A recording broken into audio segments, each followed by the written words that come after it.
war does not just claim lives. It swallows them whole. It takes men, buries them in mud and silence, and leaves behind only stories, if anyone remembers to tell them. October 1918, the First World War was drawing to a close. But for over 500 American soldiers, the final days would bring, not peace, but oblivion. Sent deep into enemy territory within the haunted woods of France's Argonne forest, these men believed they were part of a coordinated Allied advance. Instead, they were cut off, trapped, surrounded, and forgotten. For 6 days, they held their ground with no food, no water, no support, facing German fire from all sides, and friendly fire from behind. Most would never return. History calls them the Lost Battalion, but theirs is not a story of defeat. It is a story of endurance, brotherhood, and sacrifice far beyond the limits of human survival. Is their forgotten march? The day they vanished in the early morning of October 2, 1980. In the final weeks of the First World War, a group of around 550 American soldiers stepped into the dense undergrowth of the Argonne forest in northeastern France. They moved quietly but confidently, part of a massive Allied push to break through German lines in what would become the offensive, the largest operation in the history of the American Expeditionary Forces. These men were mostly from the 77th Division, an outfit composed primarily of working-class immigrants from New York City. Their uniforms were muddy, their rations limited, but their orders were clear: advance through the forest, push back the enemy, and link up with adjacent units on the flanks. But those adjacent units never came. By nightfall, the group leader, known as the Lost Battalion, had been completely surrounded by German forces. Communications were cut, supplies were severed, artillery fire, including from their own side, began to fall around them, and one by one, the soldiers of the 77th were being picked off by snipers, starvation, and sheer exhaustion. They had been led into the forest to break through enemy lines. Instead, they vanished. America enters the war. A nation reluctantly awakens when war broke out in Europe in 1914. The United States remained firmly neutral. The American public was divided. Many recent immigrants from Europe wanted no part in a war back home, while others feared being drafted to fight in a foreign land. President Woodrow Wilson campaigned in 1916 on the slogan, "He kept us out of war." But neutrality was never truly neutral. As German U-boats sank American ships and the infamous Zimmermann telegram revealed a German plot to draw Mexico into war against the U.S., the tide of opinion shifted. On April 6, 1917, the United States declared war on Germany. The American military was unprepared for a conflict of this scale. It would take months to train troops, gather supplies, and deploy forces overseas. But by 1980, American soldiers were pouring into France by the tens of thousands. Among them was the 77th Division, formed in August 1917, known informally as the Metropolitan Division for its ties to New York. These men were a melting pot of America's immigrant class. Italian, Polish, Russian, Jewish, Greek, and others. Many had never held a rifle before, yet they were about to be thrown into one of the bloodiest battles of the war. Into the Argonne, the forest that eats men. The Argonne forest was no ordinary battlefield. Thick trees formed a canopy that blotted out the sun. The ground was soaked with rain and churned by years of shelling. German machine gun nests and barbed wire sprawled like a deadly maze through the undergrowth. The Argonne offensive began on September 26, 1980. The goal? Smash through the German Hindenburg Line and force an armistice. The 77th Division was tasked with pushing through a sector of the forest near Charlevaux Mill.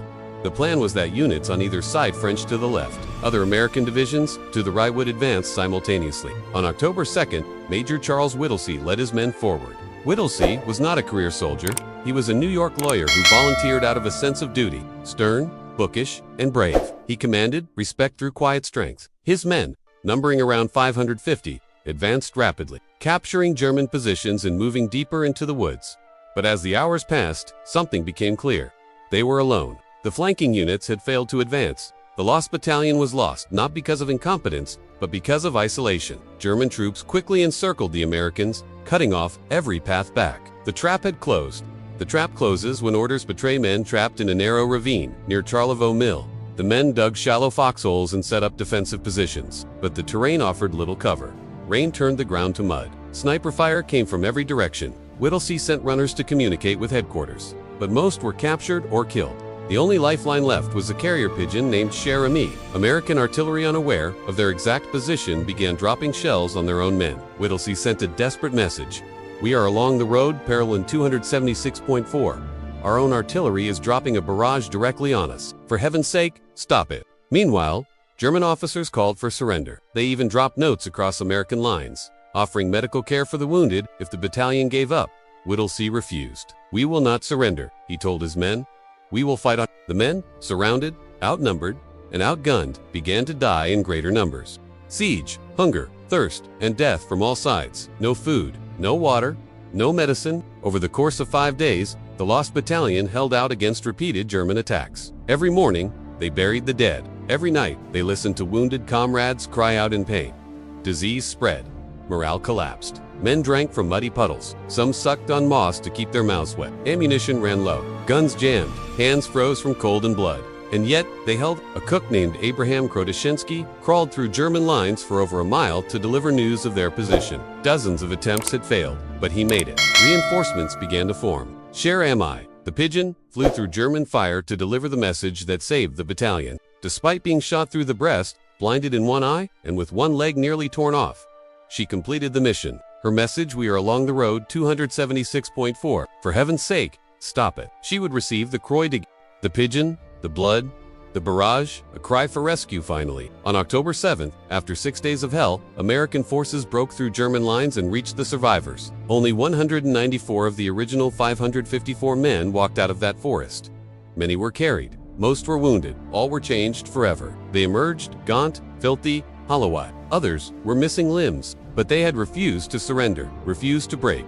The story of the Lost Battalion became legend. Newspapers across the U.S. hailed their courage. Whittlesey was awarded the Medal of Honor. So were two others, Captain George McMurtry and Captain Nelson Holderman. But glory came with a price. The aftermath survivors who never truly returned, many survivors never spoke of the battle again. Some committed suicide, others lived with nightmares for the rest of their lives. Whittlesey, hailed as a national hero, struggled with depression. He gave speeches, attended parades, but privately told friends he was haunted by the faces of the dead. On November 26, 1921, aboard a ship bound for Havana, he disappeared.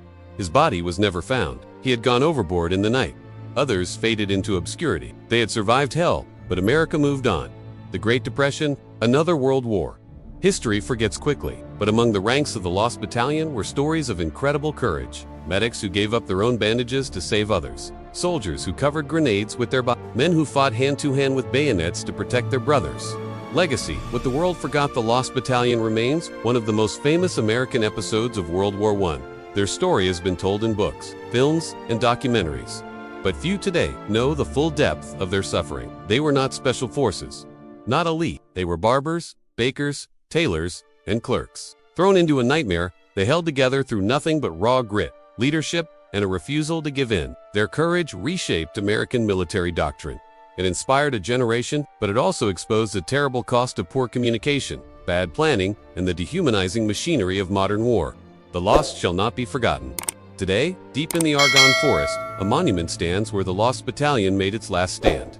A plaque bears their names. The trees have grown back, the grass has covered the craters, but the story remains. Not just of death, but of perseverance, of human endurance when everything else is stripped away. These were men who never asked to be heroes, but when the force swallowed them whole, they fought not for glory, but for each other.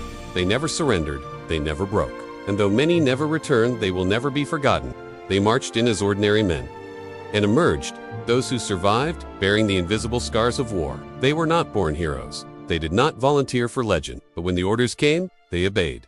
When the world turned silent, they fought on. When offered surrender, they chose to resist. Today, the names of the Lost Battalion are etched in stone, but it is not stone that keeps their memory alive. It is the story of men who stood their ground, who refused to yield, who faced the darkness and held the line. And though the forest has reclaimed its silence, their march still echoes. The dead are never truly gone, not so long as we remember why they died.